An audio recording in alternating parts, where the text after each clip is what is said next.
మరొకసారి జ్ఞాపకం చేస్తున్నా, డబ్బు నీకు చక్కని బట్టలు కొనిపిస్తుందేమో కానీ ఆకారాన్ని మాత్రం ఇవ్వడం సాధ్యం కాదు. డబ్బు ఖరీదైన కారును కొనిపెడుతుందేమో కానీ ఆ ప్రయాణంలో మాత్రం క్షేమాన్ని కొనిపెట్టలేదు.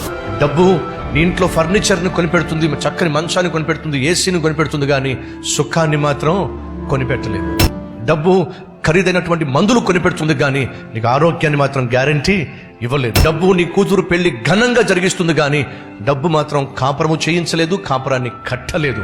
డబ్బు ఒక అద్భుతమైన ఇల్లు కట్టిస్తుంది, కానీ కుటుంబాన్ని మాత్రం కట్టలేదు. డబ్బు అద్భుతమైన అందమైన సమాధిని కట్టిస్తుందేమో కానీ నేను పరలోకానికి మాత్రం చేర్చలేదు. ఒక కుటుంబం కట్టబడాలన్నా, నీ ప్రయాణం క్షేమంగా ఉండాలన్నా, నీ కూతురు కాపురం, నీ కొడుకు కాపురం నిక్షేపంగా ఉండాలన్నా, నీకు ఆరోగ్యం ఉండాలన్నా, నువ్వు పరలోకానికి పోవాలన్నా డబ్బు వల్ల సాధ్యం కాదు, మరి నా ప్రభువు వల్ల సాధ్యం.